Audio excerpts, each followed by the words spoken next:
আজি আমাৰ এটা ভাল হ'লনে?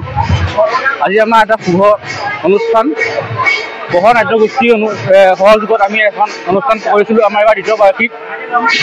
আৰু আমাৰ পুৱা ভাগত আজি চিত্ৰাংকন প্ৰতিযোগিতা আছিলে আৰু লগতে আমাৰ সন্ধিয়া কালত আমাৰ এখনি ভাওনা প্ৰদৰ্শন কৰা হ'ব। সেই ভাওনাখন আমি সকলো ৰাইজক আমি বিচাৰিছোঁ যে সকলোৱে সহায় সহযোগিতা আৰু আমাক সকলোৱে মৰম দিয়ে আৰু যদি আমি এনেকৈ চলাই যাব পাৰোঁ। যুৱ সংঘ উদ্যোগত লগতে পোহৰ নাট্যগোষ্ঠী আৰু আমাৰ ডেকান তিনিআলি সমূহ ৰাইজৰ সহযোগত আমি আগৰ বছৰো এবাৰ আমি পদক্ষেপ লৈছিলোঁ। এইবাৰ আমাৰ দ্বিতীয়বাৰ। এতিয়া সম্পূৰ্ণৰূপে আমি সাফল্যমণ্ডিত হিচাপে আমি অনুষ্ঠানভাগী এতিয়া আমি গোটেইখিনি চলাই গৈছোঁ আৰু ইয়াৰ দ্বিতীয় বৰ্ষ। আৰু আগবেলা আমাৰ চিত্ৰাংকন প্ৰতিযোগিতা তাত অনুষ্ঠিত হৈছিলে।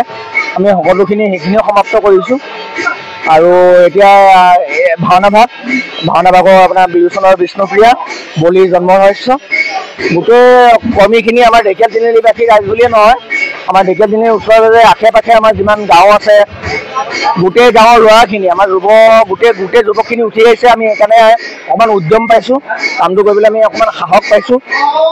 আৰু এনেকৈ আমাক সহায় সহযোগিতা চবে আগবাঢ়ি যাওক আৰু আগলৈও আমি তেনেকুৱা আৰু ইয়াতকৈ এটা ডাঙৰ অনুষ্ঠান কৰিম বুলি মানে আমাক সহযোগিতা আগবঢ়াই যাওক আৰু তাকে আমি লৈ পেলাই আগবাঢ়ি গৈছোঁ আৰু সকলোকে সেৱা কৰিবগৈ তাকে কৰিলোঁ কৃষ্ণ।